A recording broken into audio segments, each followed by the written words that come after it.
7 professional caregivers had walked away in 8 months. The most recent lasted exactly 16 days before delivering her notice on a humid September morning, claiming the 52-year-old patient was impossible to manage, and her 19-year-old son didn't understand the first thing about paralysis. The woman lay motionless in her adjustable hospital bed, positioned carefully in the sunlit master bedroom of their River Oaks mansion, where morning light streamed through floor-to-ceiling windows that overlooked manicured gardens she could no longer enjoy. Her body remained rigid from a hemorrhagic stroke that had stolen everything except her heartbeat 14 months earlier, leaving her trapped inside a shell that wouldn't respond to her mind's desperate commands. The young millionaire paced the marble floors of the kitchen downstairs, his Armani suit wrinkled from another sleepless night spent reviewing medical files and insurance claims. He had 72 hours to find another caregiver or accept his family's increasingly insistent recommendation to move his mother to Sunrise Manor, the luxury long-term care facility in Memorial that charged $12,000 monthly but promised professional management of complex cases. Monthly home care costs had already exceeded $18,000, not counting medical equipment, prescription medications, and the endless consultations with specialists who offered sympathy, but little hope. The inheritance had come with invisible shackles. When his father died in a multi-car pileup on I-45 during rush hour 14 months earlier, the 19-year-old found himself suddenly responsible for running Premier Auto Group, a chain of luxury car dealerships scattered across Houston, Dallas, and San Antonio. But the business empire paled beside the crushing weight of caring for a mother who could no longer speak, move voluntarily, or swallow safely without risking aspiration pneumonia. The neurologist's latest assessment, delivered in the sterile conference room at Methodist Hospital, had been brutally direct. Without consistent stimulation and proper physical therapy, deterioration would accelerate beyond any possibility of recovery within weeks, not months. Each previous caregiver had failed for heartbreakingly different reasons. The first, a robust woman from East Texas with 20 years of experience, attempted aggressive physical therapy that triggered violent muscle spasms so severe they required emergency sedation. The second, clinically efficient but emotionally distant, focused solely on basic hygiene and medication schedules, treating his mother like a collection of medical problems rather than a human being who had once run PTA meetings and organized charity galas. The third lasted only 11 days before quitting without notice, leaving behind a scribbled resignation that mentioned impossible family dynamics and unrealistic expectations. The pattern was always the same. Initial optimism fueled by professional confidence, growing frustration as standard interventions failed to produce measurable progress. Then the inevitable conversation about managing expectations, followed by sudden departure. Each failure cost more than money. Time was slipping away while his mother's condition deteriorated in ways that felt irreversible with every passing week. The woman who arrived on a humid Tuesday morning in late September carried herself with quiet confidence that seemed different from her predecessors. She was 41 years old, with graying temples and steady hands, methodical in her movements without appearing rushed or overly clinical. Her references included 15 years of neurological care experience, specialized training in post-stroke rehabilitation, and glowing recommendations from 3 prominent Houston families who described her as transformative and irreplaceable. Unlike the others, she spent the first hour not with the patient, but studying medical records with the intensity of a detective examining evidence. She spread the files across the dining room table like a puzzle requiring careful assembly. MRI results, medication histories, physical therapy reports, occupational therapy assessments, and detailed notes from each failed caregiver attempt. Her questions were precise and revealing. What time of day did agitation peak? Which positions seemed to increase or decrease muscle tension? Had anyone documented patterns in breathing, eye movement or responses to different voices. The answers revealed a troubling truth. No one had been looking for patterns, only managing immediate symptoms as they arose. The young man watched from the kitchen doorway as she finally approached his mother's bedside with the quiet efficiency of someone who understood both the science and art of neurological care. No rushing, no false cheerfulness, no promises about miraculous improvements that everyone knew were impossible.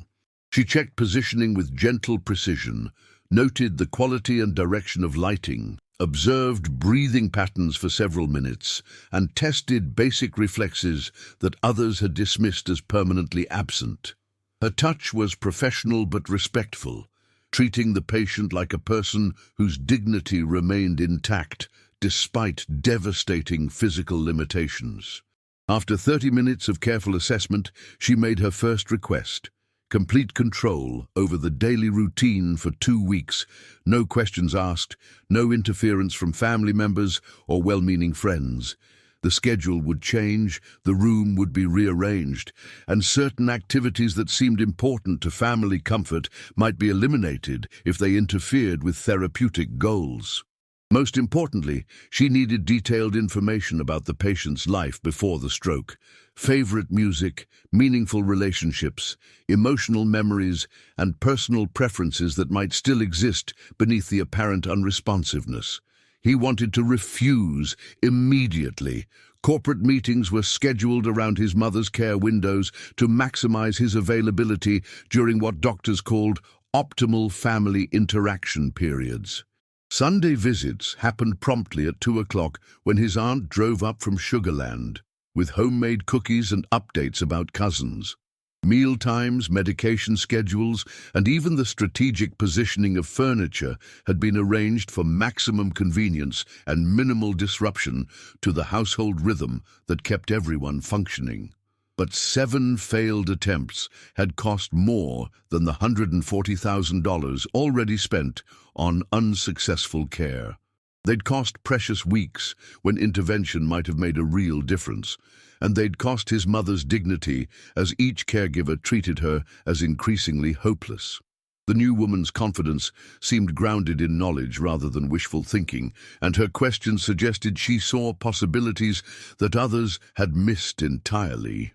The transformation began within 48 hours, though initially it seemed like nothing more than obsessive attention to details that previous caregivers had ignored.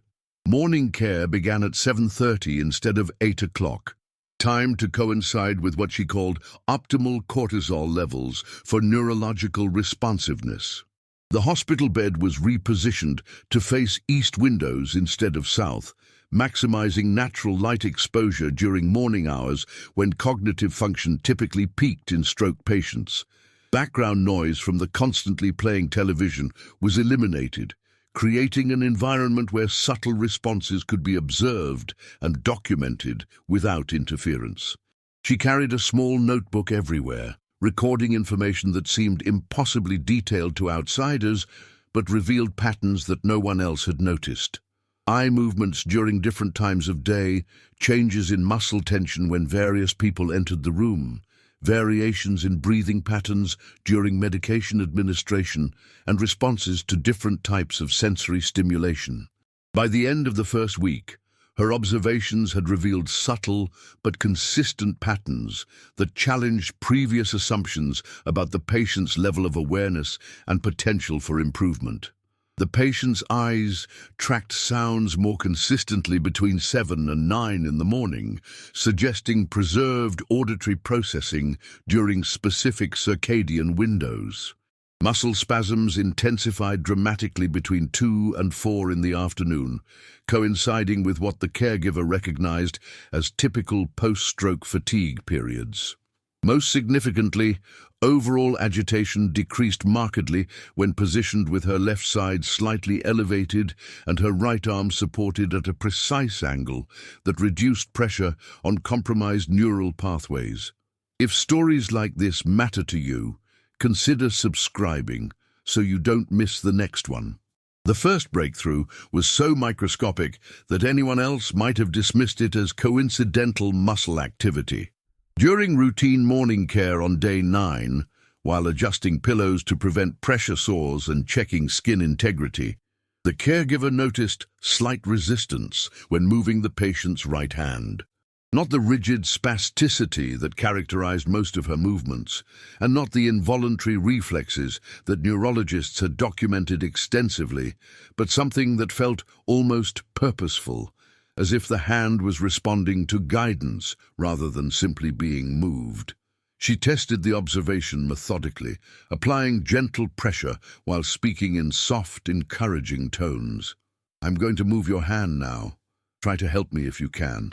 But the response was barely perceptible, but undeniably present. Fingers that seemed to attempt gripping, resistance that felt cooperative rather than reflexive. When she mentioned this to the young man during their evening update, his reaction was immediate skepticism mixed with desperate hope he didn't want to acknowledge. Physical therapists from Memorial Hermann had found no evidence of voluntary movement in 8 months of regular assessments. 2 different neurologists had confirmed the absence of purposeful motor function using standardized tests that measured response to commands, sensory stimulation, and attempts at voluntary movement. His mother's condition was degenerative and irreversible, a tragic reality that everyone had explained repeatedly with gentle but unwavering certainty. But the caregiver's documentation was compelling in its careful precision. The potential hand grip happened most consistently between 7 and 9 in the morning, always involving the right side, and seemed stronger when the room was quiet and free from distractions. She began incorporating gentle hand exercises into the morning routine, not aggressive therapy that might trigger painful spasms, but sustained, patient contact that encouraged whatever neural pathways might still be functioning at some level. The exercises were deceptively simple, but grounded in principles of neuroplasticity that suggested damaged brains could sometimes develop alternative pathways around injured areas. Gentle pressure applied to fingertips while speaking encouragingly. Slow movement of individual joints while explaining each action.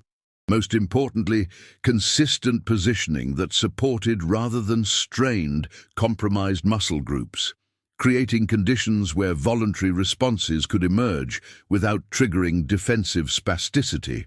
The second week brought resistance from family members who had grown accustomed to routines that prioritized their emotional comfort over therapeutic possibilities. The patient's sister arrived from Dallas for her monthly visit, immediately questioning changes that seemed unnecessary and potentially disruptive. Why move the bed when the previous position had been recommended by the occupational therapist? Why eliminate the television that provided stimulation and made the room feel less clinical? Why waste time on hand exercises when medical professionals had confirmed that voluntary movement was neurologically impossible? The caregiver's explanations were patient but firm, grounded in established rehabilitation principles that she could defend with both research and experience. Optimal positioning reduced spasticity by supporting natural body alignment rather than fighting against it. Eliminating background noise allowed for better assessment of subtle responses to specific stimuli. Hand exercises maintained joint flexibility while potentially activating dormant neural networks through consistent, gentle stimulation that didn't overwhelm damaged systems. But family skepticism intensified when she introduced her next intervention, one that seemed to push beyond established medical protocols into territory that felt uncomfortably close to false hope. She wanted to try music therapy, not random background melodies, but specific songs chosen after careful research into the patient's emotional history, personal preferences, and meaningful life experiences that might still resonate despite extensive brain damage.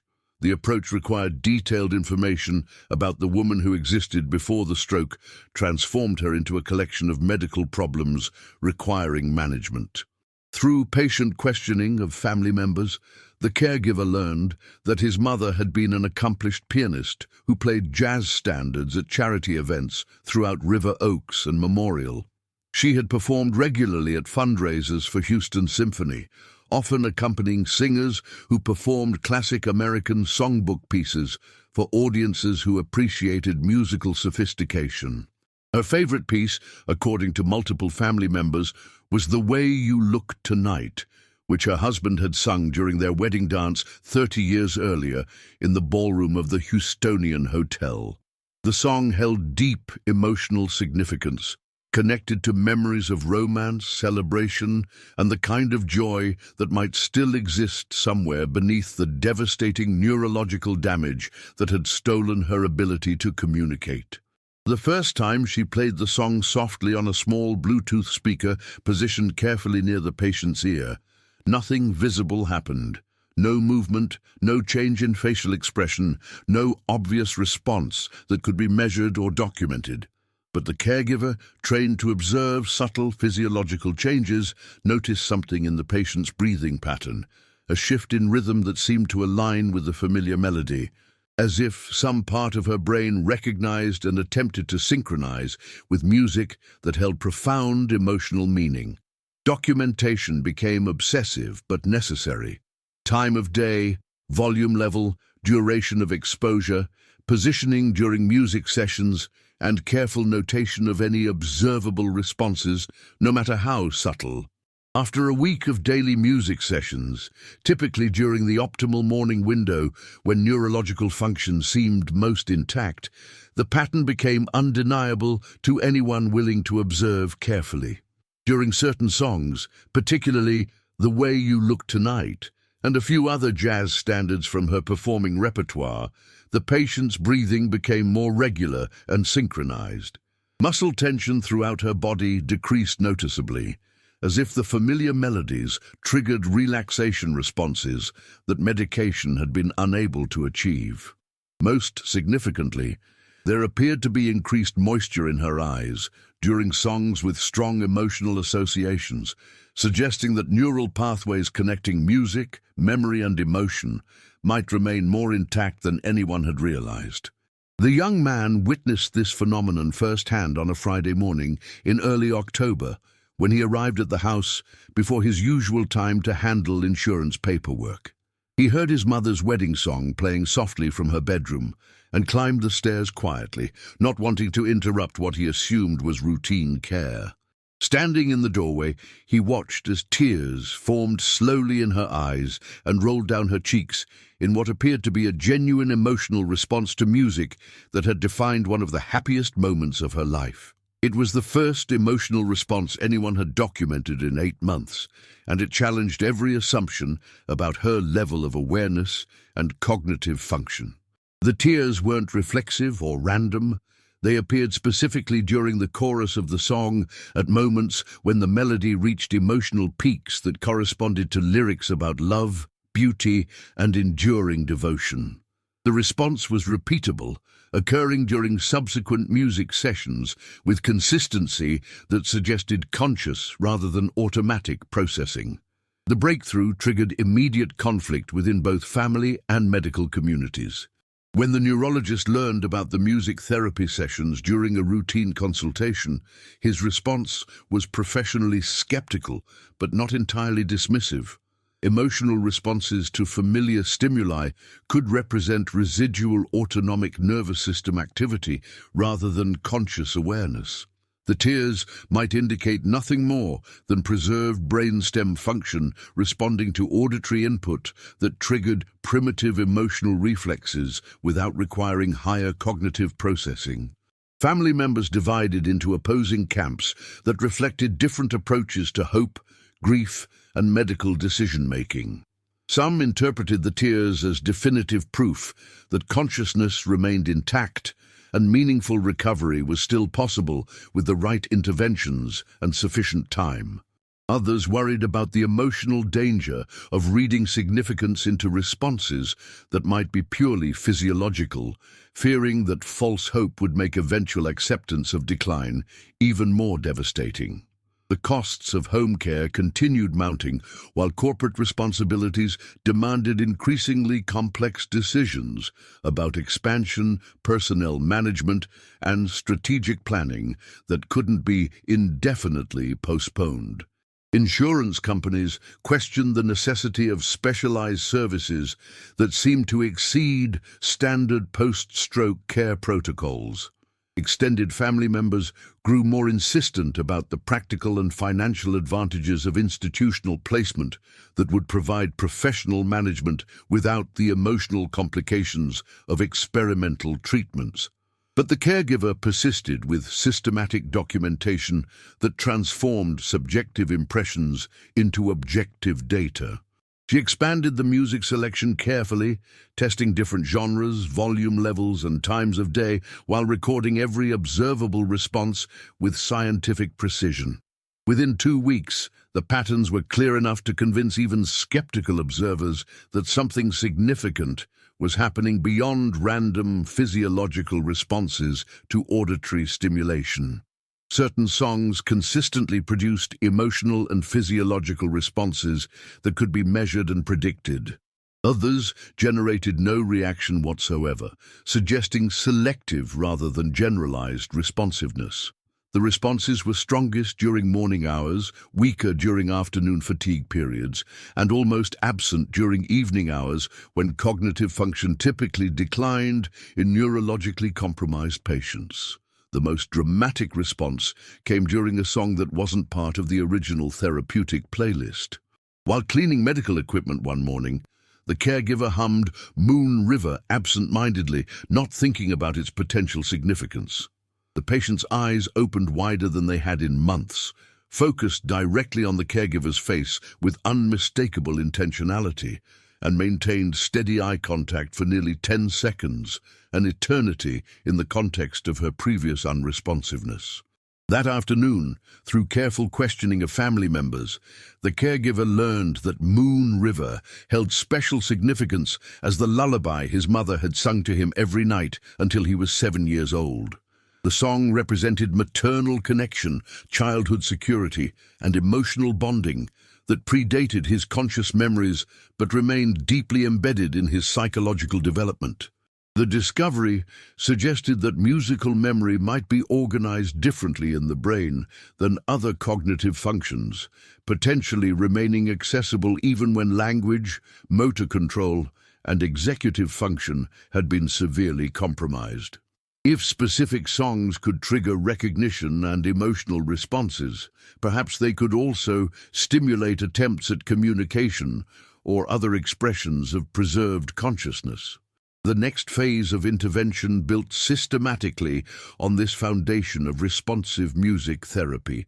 The caregiver began combining familiar music with simple verbal prompts, creating structured opportunities for whatever communication abilities might remain intact beneath the apparent unresponsiveness. The approach was methodical but hopeful, testing whether songs that generated emotional responses could also facilitate other forms of meaningful interaction. Do you recognize this song? Followed by careful observation for any changes in breathing, muscle tension, or eye movement that might indicate comprehension. Are you comfortable in this position, while watching for responses that could be interpreted as yes or no answers? Would you like to hear more music, delivered with patience, that allowed time for whatever processing might be occurring in damaged but not destroyed neural networks? Progress was measured in increments so small that only someone trained to observe neurological subtleties could recognize their significance. A blink that seemed purposeful rather than reflexive. Eye movement that tracked the caregiver's position in the room rather than wandering randomly. Muscle tension that decreased in response to verbal reassurance rather than simply following medication schedules or positional changes. The crisis that nearly ended everything came in November when Houston's unseasonably warm weather gave way to the first genuine cold snap of the season. The patient developed aspiration pneumonia after a feeding session went catastrophically wrong, despite following protocols that had worked safely for months. Her swallowing reflex, already compromised by stroke damage to brainstem function, failed completely when pureed sweet potatoes entered her airway instead of her esophagus during what should have been a routine meal. Within hours, her breathing became labored and shallow, while her oxygen saturation dropped to dangerously low levels that triggered automatic alarms on monitoring equipment. The emergency room physician at Methodist Hospital recommended immediate hospitalization, probable intubation, and transition to tube feeding that would eliminate the risk of future aspiration events.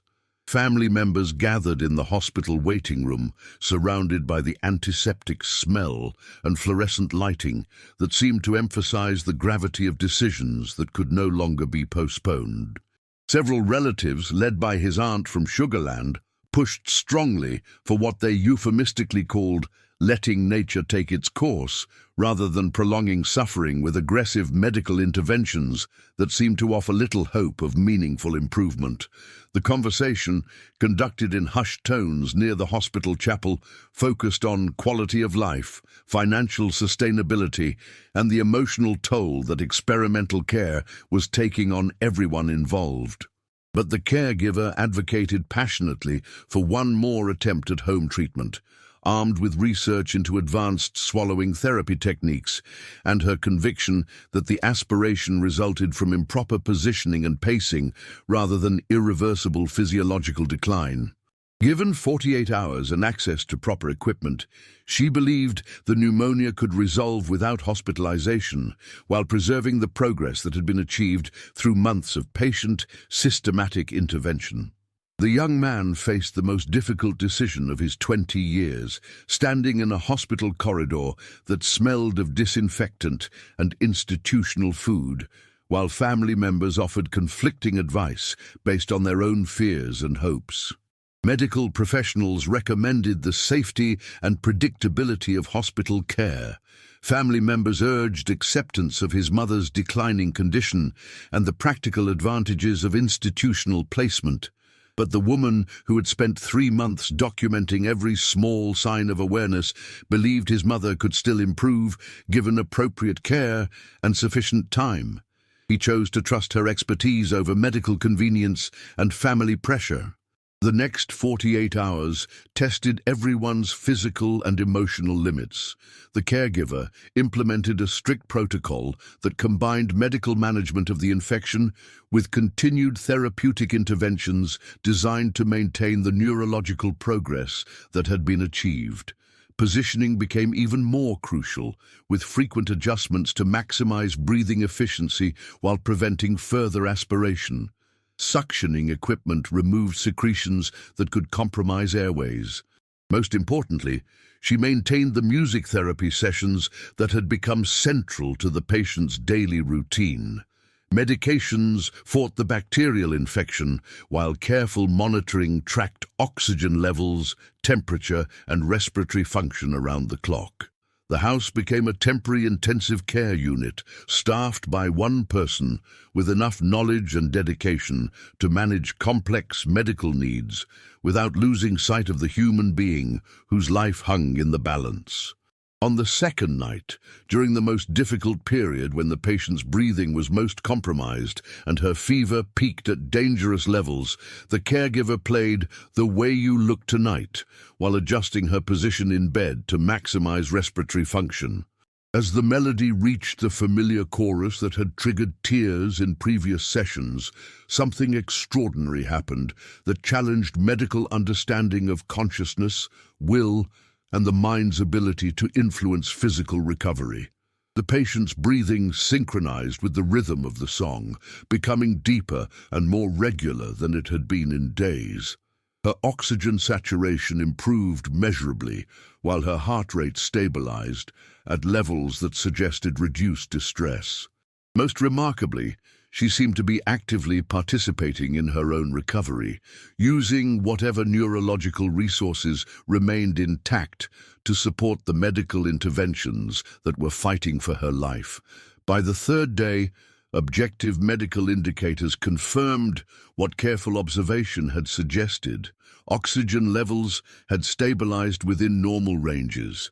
The fever broke as antibiotics gained control over the infection.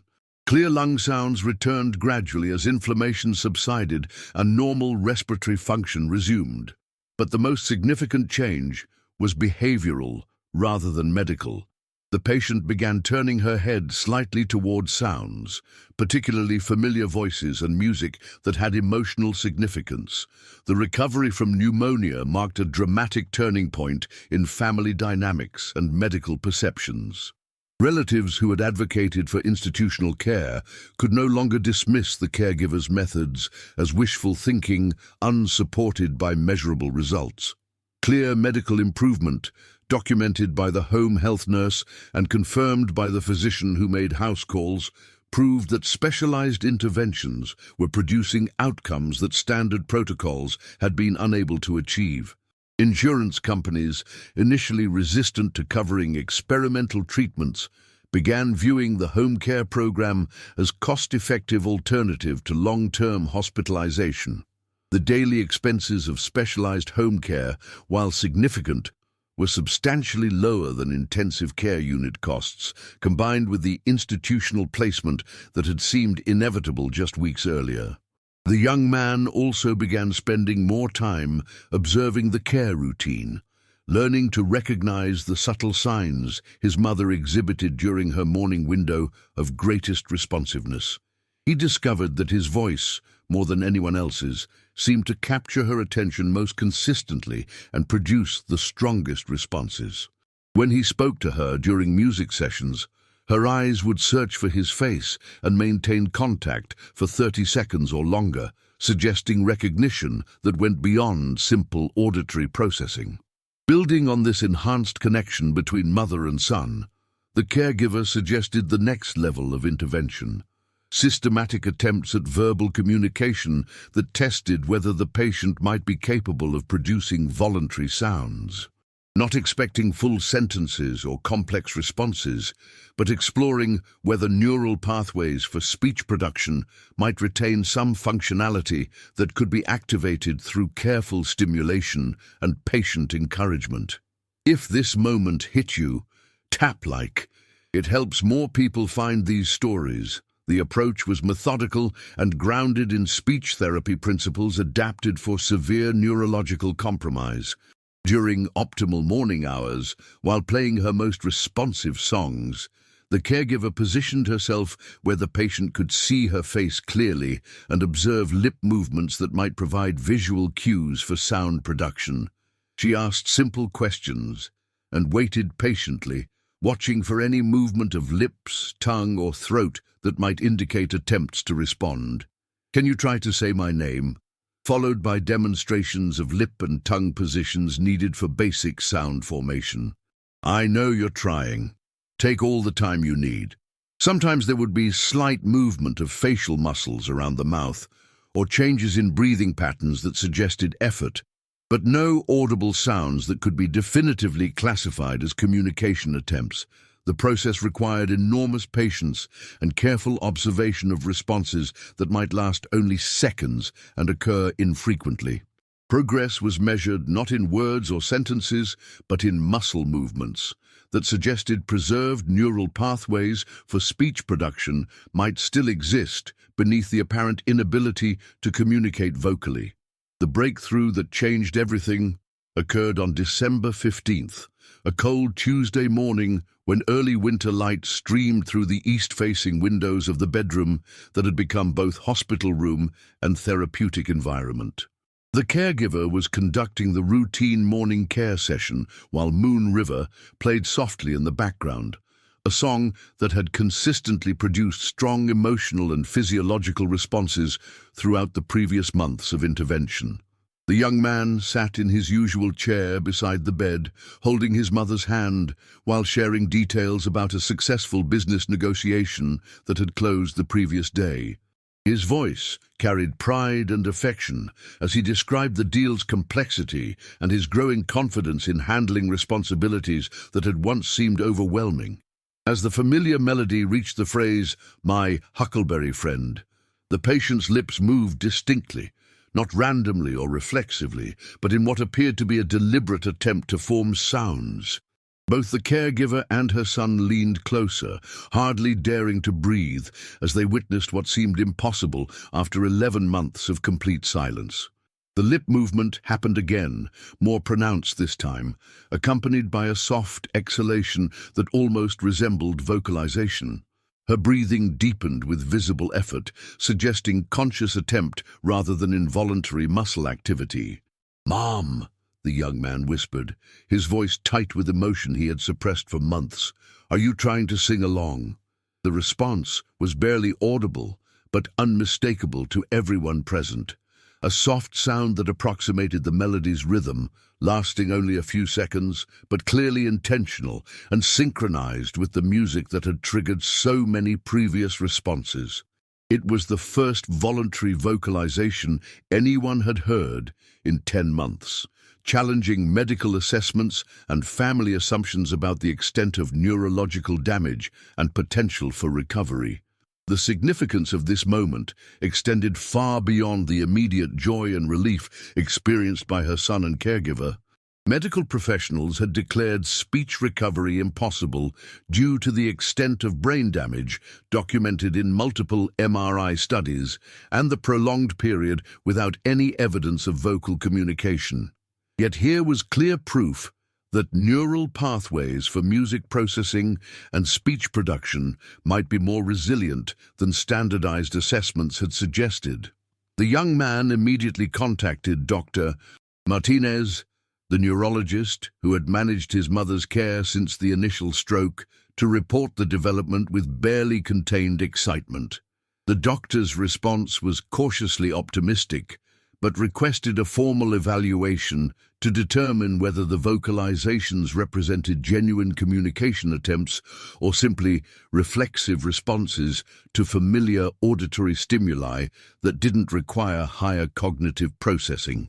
The evaluation was scheduled for the following week, creating a crucial test of everything the caregiver had accomplished through 4 months of patient, systematic intervention. The assessment would determine whether the progress was real and sustainable, or whether family hopes had created meaning where none actually existed. During the week leading up to the neurological evaluation, the caregiver intensified her documentation efforts with the thoroughness of a researcher preparing for peer review. She recorded every music session on her smartphone, noting which songs produced vocalizations, the time of day when responses were strongest, and any patterns in the patient's attempts at sound production. She also taught the young man how to recognize and encourage his mother's communication efforts, ensuring that the behavior would be consistent regardless of who was present during the assessment. The evaluation day arrived with the weight of months of hope and effort concentrated into a few critical hours. Family members, medical professionals, and even some skeptical relatives gathered in the sunlit bedroom that had become the center of an experimental approach to neurological rehabilitation. Dr. Martinez brought a colleague who specialized in post-stroke communication disorders, along with recording equipment to document any interactions that might provide objective evidence of cognitive improvement. Initially, the formal assessment proceeded with disappointing predictability. The patient remained motionless and unresponsive to standard neurological tests that measured reflexes, responses to commands, and attempts at voluntary movement. Her eyes seemed unfocused, her breathing followed automatic patterns, and she showed no reaction to verbal instructions or physical stimulation. After 30 minutes of testing, the neurologist began preparing his conclusion that the reported improvements were likely misinterpreted reflexive behaviors rather than evidence of conscious awareness. But the caregiver requested permission to conduct the evaluation using the therapeutic routine that had been developed over months of careful observation and intervention.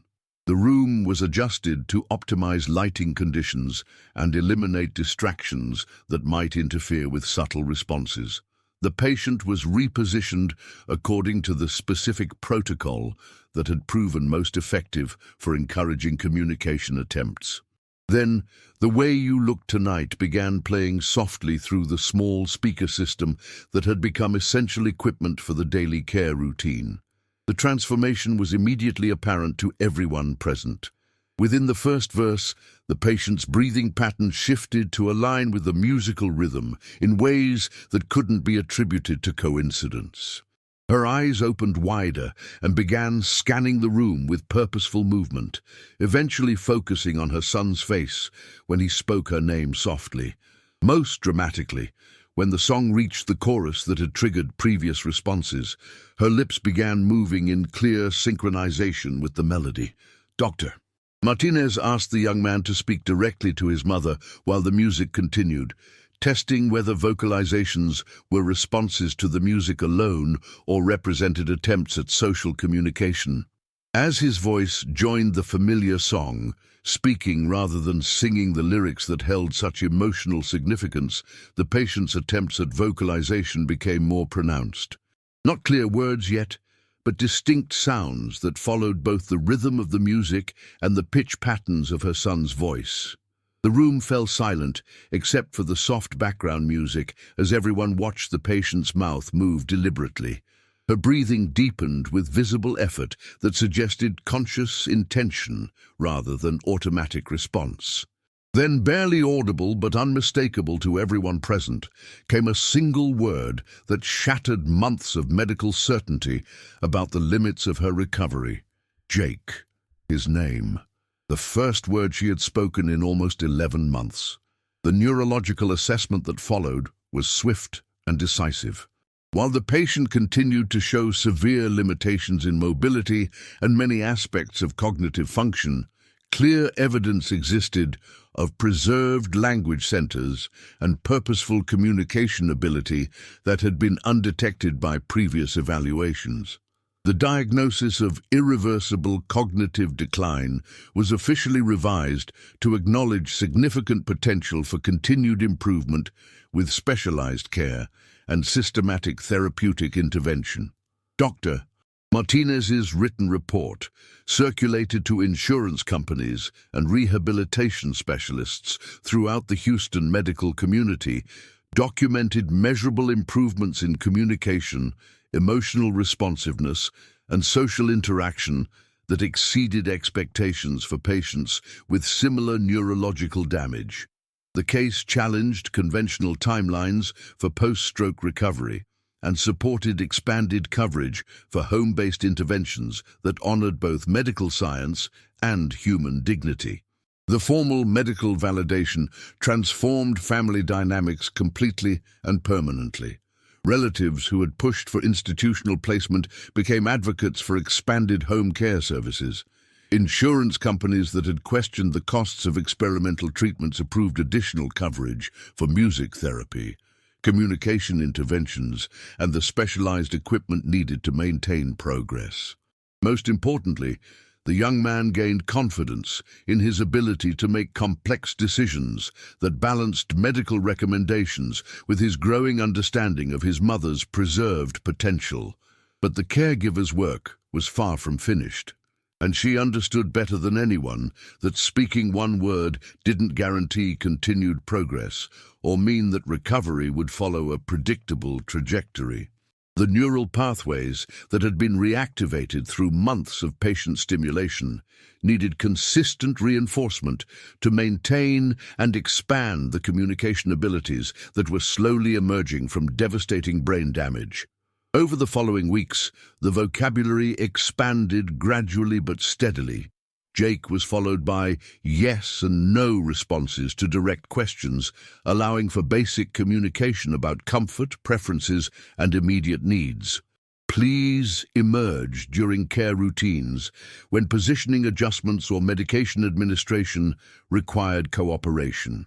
Thank you appeared after successful music therapy sessions, or when the caregiver completed tasks that improved comfort or addressed specific concerns. Each new word represented dozens of hours of patient practice, systematic encouragement, and careful documentation of techniques that proved most effective for stimulating speech production. The progress was undeniably real and measurable, but it required expertise, consistency, and understanding of neurological rehabilitation principles that extended far beyond basic caregiving skills or good intentions. The transformation in the young man paralleled his mother's recovery in ways that surprised everyone who observed their evolving relationship. The impatient, overwhelmed teenager who had inherited responsibilities beyond his emotional maturity had developed into someone who understood that effective leadership required time, careful observation, and respect for professional expertise, regardless of its source. He learned to recognize his mother's communication attempts, respond appropriately to her expressed needs, and support the therapeutic interventions that were producing measurable improvements in her quality of life.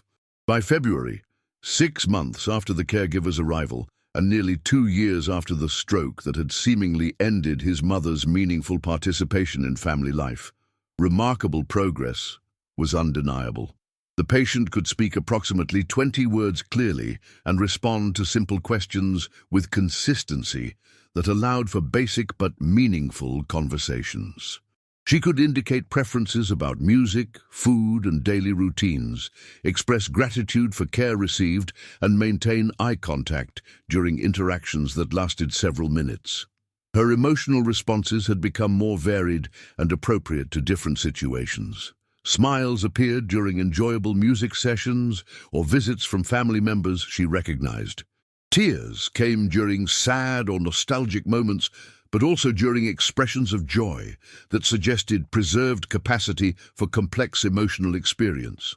Laughter, rare but genuine, emerged during playful interactions that honored her personality and sense of humor despite devastating physical limitations. The remarkable progress attracted attention from rehabilitation specialists, neurologists, and insurance administrators throughout Houston's medical community. The case represented a significant departure from conventional wisdom about stroke recovery timelines and challenged assumptions about the potential for improvement in patients who had been written off as permanently declined. Medical journals requested documentation of the interventions and outcomes, hoping to replicate the success with other patients facing similar challenges. The young man, now 20 years old and considerably more mature than his chronological age suggested, made a decision that would extend the impact of his mother's recovery far beyond their family's private triumph. Working closely with Dr. Martinez, the caregiver who had achieved these remarkable results, and administrators from several Houston hospitals, he committed resources to establishing a comprehensive home-based rehabilitation program that could serve other families facing similar medical and emotional challenges. The program would train specialized caregivers in the systematic observation techniques and therapeutic interventions that had produced measurable improvements in his mother's condition. Insurance partnerships would make the services accessible to families regardless of their financial resources or social connections. Most importantly, the program would document and share its methods with medical professionals who could adapt and improve the interventions for use with their own patients. The announcement was made at a symposium on post-stroke care held in the conference center at Houston Methodist Hospital, the same institution where his mother had been declared unlikely to recover meaningful communication abilities. The young man, now a confident speaker despite his youth, presented the case study alongside the caregiver and neurological team who had guided the recovery process. Together, they detailed the specific interventions that had produced documented improvements: systematic observation of neurological response patterns, personalized music therapy based on preserved emotional memories, optimal positioning protocols that reduced spasticity while encouraging voluntary movement, and patient communication attempts that honored preserved dignity and intelligence. The response from Houston's medical community was immediate and enthusiastic beyond expectations. Requests for training programs came from hospitals throughout Texas and neighboring states. Families dealing with similar situations sought consultation services for their own loved ones. Insurance companies expressed genuine interest in covering home-based interventions that could reduce long-term institutional costs while improving patient outcomes and family satisfaction. Share your take in the comments. What felt like the turning point for you? The pilot program launched 3 months later with funding from the family's charitable foundation and operational partnerships with Methodist Hospital, Memorial Hermann, and the University of Texas Health Science Center. The first cohort included 5 patients with post-stroke communication disorders, each presenting different challenges and requiring individualized approaches based on their specific neurological damage and preserved abilities. Results varied significantly among patients, as expected in any legitimate medical intervention, but all participants demonstrated measurable progress that exceeded outcomes achieved through standard institutional care protocols. Systematic documentation of interventions and patient responses provided data that supported expanded programs, additional insurance coverage, and training opportunities for healthcare professionals interested in home-based rehabilitation approaches. 6 months after the program's official launch, the patient who had inspired this transformation achieved another milestone that seemed impossible during the darkest months following her stroke. During a music therapy session conducted in the familiar surroundings of her bedroom, while "The Way You Look Tonight" played softly in the background, and her son held her hand with the gentleness of someone who understood the precious nature of recovered communication, she spoke her longest sentence since the brain hemorrhage had stolen her voice. "Thank you for not giving up on me." And dude. The words came slowly but clearly, each syllable requiring conscious effort, but delivered with emotional precision that conveyed gratitude, recognition, and love that transcended the devastating physical limitations that continued to define her daily existence. She said it while looking directly into her son's eyes, maintaining the eye contact that had once seemed impossible and now represented one of her most significant achievements in the long journey toward partial recovery. The caregiver, who had invested more than a year of patient, methodical work in achieving this moment of clear communication, simply nodded with the quiet satisfaction of someone who understood both the scientific principles and human dedication required to restore what others had considered permanently lost. Her response was characteristically understated but profound in its recognition of shared effort. "You never gave up either. You just needed someone to hear what you were trying to say."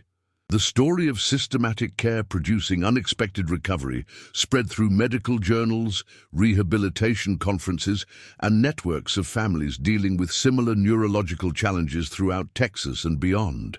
Not promoted as a miracle or unprecedented breakthrough, but documented as evidence that knowledgeable, patient intervention could achieve results that seemed impossible when caregivers understood both technical aspects of neurological rehabilitation and the preserved humanity of patients who appeared unresponsive to conventional assessment methods. The success created a template for home-based care that challenged institutional assumptions about post-stroke treatment, while providing concrete alternatives for families who refuse to accept premature diagnoses of irreversible decline. Medical schools began incorporating the observational techniques into their curricula for neurology and rehabilitation medicine residencies. Insurance policies were gradually modified to support home-based interventions that could prevent unnecessary institutionalization while honoring patient dignity and family preferences. The young man's business empire had evolved to support these broader humanitarian goals while maintaining the profitable operations that funded charitable activities. His automotive dealerships now partnered with medical equipment companies to provide vehicle modifications for families dealing with disability-related transportation needs. His foundation funded research into home-based rehabilitation techniques and provided scholarships for healthcare workers seeking specialized training in neurological care that honored both scientific principles and human dignity. But the most significant personal transformation was evident in his relationship with leadership responsibilities that had once seemed overwhelming and impossible to manage effectively. The impatient teenager who had inherited wealth and corporate control without corresponding wisdom had developed into a young adult who understood that effective management required recognizing expertise regardless of its source, investing resources in long-term outcomes rather than immediate conveniences, and measuring success by positive impact on people's lives rather than simple financial metrics.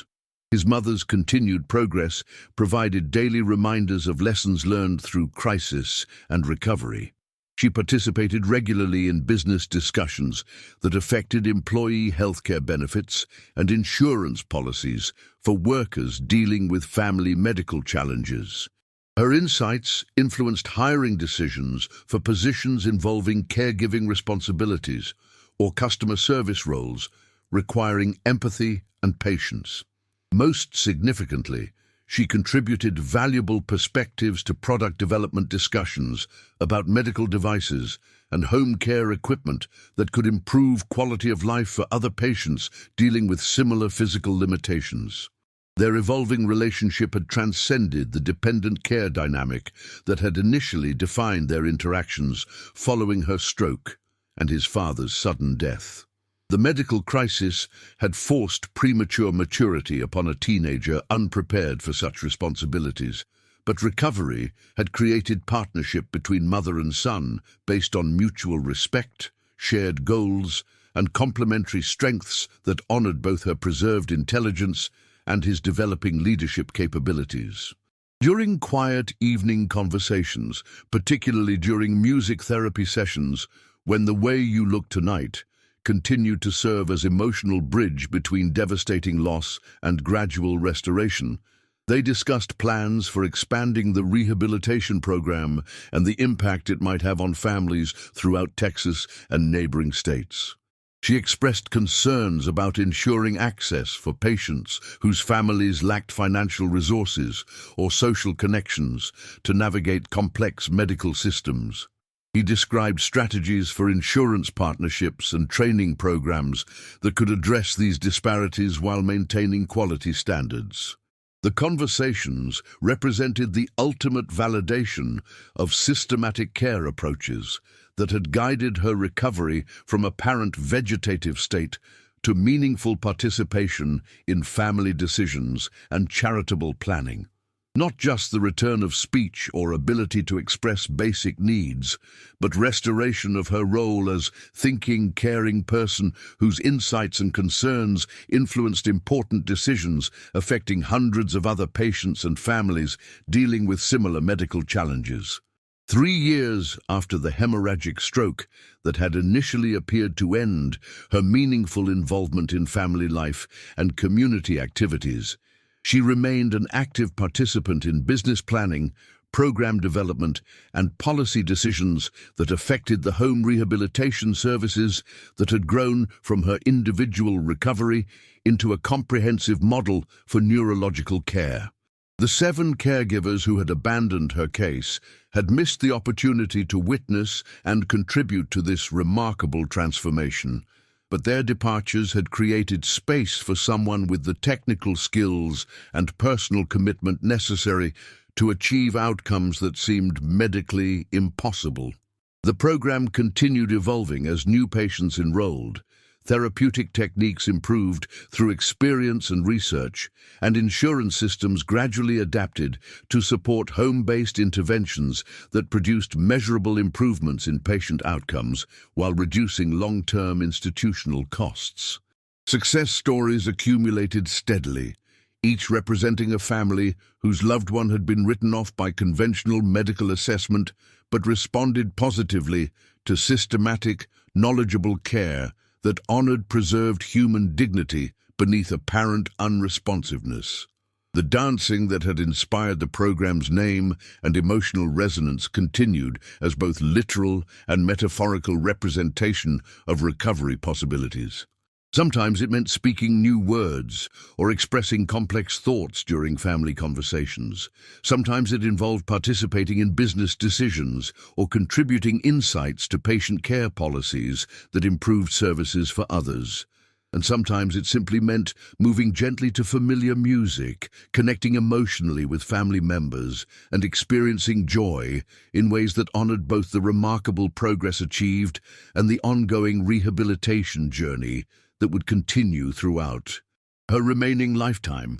The systematic observation, personalized therapy, and patient expertise that had produced this transformation became standard protocols for the home rehabilitation program, proving repeatedly that knowledgeable care could achieve outcomes previously considered impossible by medical professionals who had accepted conventional limitations on neurological recovery. The young man who had inherited overwhelming responsibilities without adequate preparation had learned to lead with wisdom that honored both technical expertise and preserved human dignity in ways that transformed not only his family situation, but the broader approach to post-stroke care throughout Houston's medical community.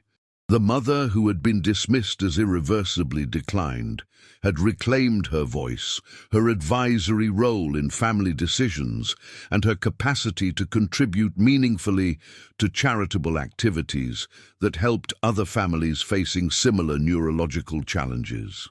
Her recovery represented not miraculous intervention, but systematic application of established rehabilitation principles by caregivers who understood both the science of neurological recovery and the art of honoring human dignity during the most vulnerable periods of medical crisis and gradual healing. 4 years after the stroke, as autumn returned to Houston with its familiar pattern of cooling temperatures and clearer skies, the patient achieved what everyone agreed was her most significant milestone since speaking her son's name during that transformative December morning. During a family gathering celebrating the program's expansion into Dallas and San Antonio, she participated in a conversation that lasted nearly 30 minutes. Offering detailed opinions about program policies, staff training requirements, and strategies for reaching underserved populations who might benefit from specialized home-based care. Her stamina for extended communication had improved gradually but dramatically, allowing for discussions that covered multiple topics and required sustained attention, memory recall, and logical thinking that demonstrated preserved cognitive abilities despite continuing physical limitations. The conversation took place in her familiar bedroom, surrounded by family members who had learned to appreciate both her remarkable progress and the ongoing challenges that required daily management and therapeutic support. When someone mentioned the 7 caregivers who had quit before finding the right approach to her complex medical needs, she responded with characteristic grace and wisdom that reflected both forgiveness and practical understanding of the knowledge and commitment required for effective neurological rehabilitation. "They weren't ready for what I needed," she said clearly, pausing between phrases to manage the breathing and articulation challenges that remained constant reminders of her neurological damage. "But their leaving made room for someone who was." The comment reflected the mature perspective that had emerged through years of gradual recovery and growing participation in decisions that affected not only her own care, but the broader program that had developed from her individual success story. She understood that effective rehabilitation required specific expertise, personal commitment, and systematic approaches that not every healthcare professional possessed, regardless of their general competence or good intentions.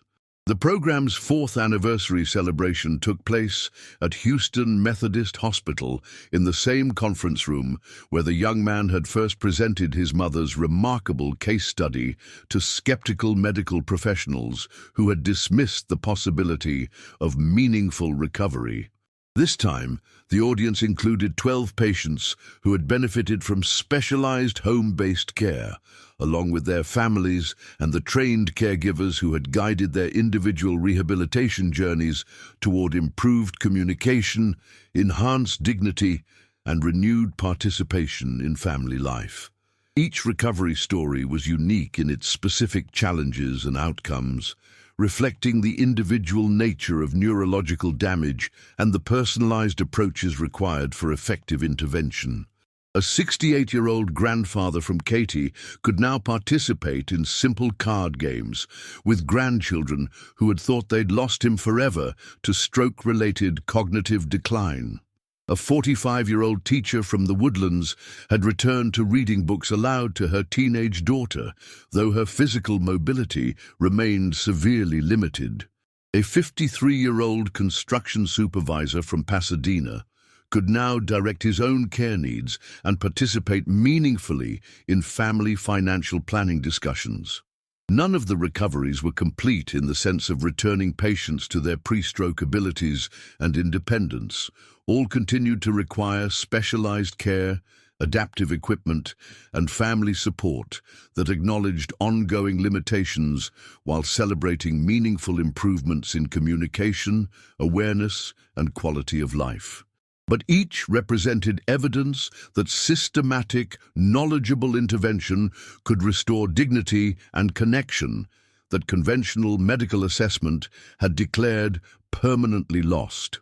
The original patient, now 56 years old and recognized throughout Houston's rehabilitation community as the inspiration for expanded home-based care options, served as the program's primary spokesperson and policy advisor. Her presentation to the anniversary gathering was delivered slowly but with remarkable clarity, assisted occasionally by her son when longer phrases required additional support, but independently expressing complex ideas about patient rights, caregiver training, and the importance of seeing neurologically compromised individuals as whole people whose minds might remain more intact than their bodies suggested. 7 people walked away because they couldn't see who I still was inside this damaged body, she said, using the communication device that supplemented her spoken words when fatigue affected her articulation. One person stayed because she knew how to help me show everyone else that I was still here.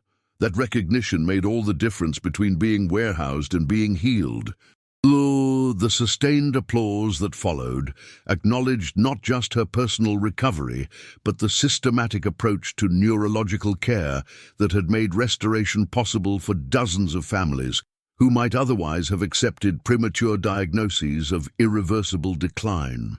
Medical professionals, family members, and patients recognized that her success represented replicable interventions rather than unique circumstances, providing hope and practical strategies for others facing similar challenges. The program's expansion throughout Texas and into Louisiana, Oklahoma, and New Mexico reflected growing recognition that home-based rehabilitation could achieve better outcomes than institutional care while honoring patient dignity and family preferences. Insurance companies now routinely covered specialized services that had once been considered experimental or unnecessary. Medical schools trained residents in observational techniques that could identify preserved abilities beneath apparent unresponsiveness. Healthcare systems allocated resources to support interventions that produced measurable improvements in patient communication, family satisfaction, and long-term cost management. The young man's transformation from overwhelmed heir to confident leader had paralleled the growth of rehabilitation services that honored both scientific principles and human dignity. His automotive businesses continued generating revenue that supported charitable activities, but his primary focus had shifted toward healthcare leadership that influenced policy decisions affecting vulnerable populations throughout the Southwest. His experience navigating insurance systems, medical bureaucracies, and family dynamics during crisis had prepared him to advocate effectively for other families facing similar challenges.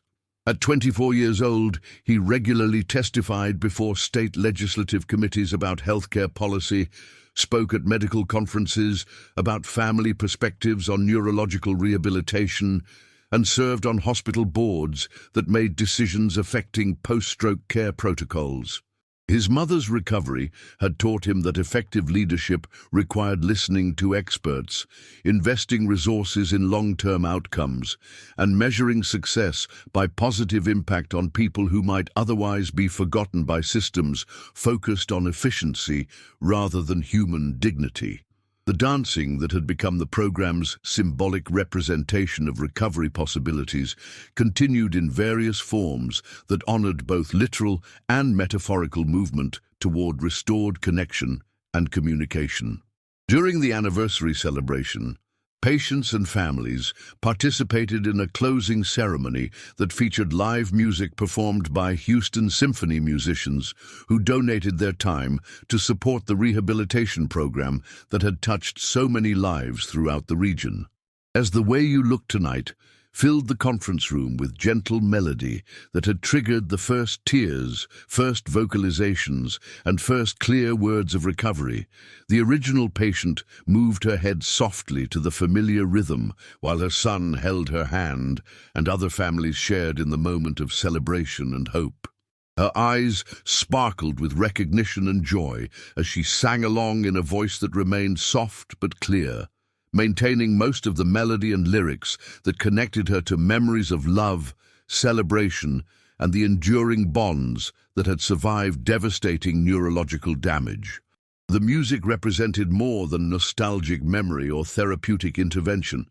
It embodied the systematic approach to care that had restored dignity, communication, and meaningful participation in family life for patients who had been written off as permanently lost.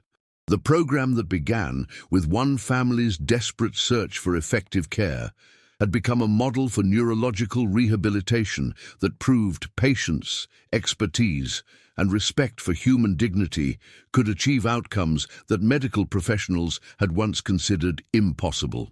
The caregiver, who had recognized potential beneath apparent unresponsiveness, documented progress through systematic observation, and persisted through months of incremental improvement, had transformed not only one patient's life, but the entire approach to post-stroke care throughout Texas and neighboring states.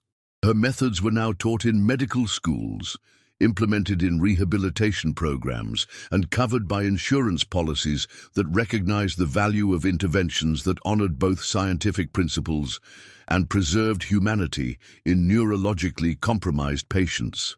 The story that began with 7 departures and seemed destined to end in institutional placement had become a testament to the power of systematic care, professional expertise, and unwavering commitment to seeing the whole person who remained intact despite devastating physical limitations.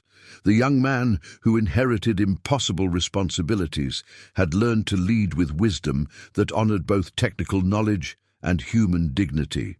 The mother who lost her voice had reclaimed not only speech, but her role as advisor, advocate, and inspiration for others facing similar challenges. And in the quiet moments when The Way You Look Tonight played softly in the bedroom that had become both medical facility and family gathering place, they continued dancing together, not with the physical movement that stroke had stolen, but with the emotional connection, intellectual partnership, and shared commitment to helping other families discover that recovery remained possible, even when medical professionals had given up hope. The systematic observation, personalized therapy, and patient dedication that had produced this remarkable transformation would continue guiding other families toward restored dignity, renewed communication, and the precious possibility that love and expertise could triumph over even the most devastating neurological damage.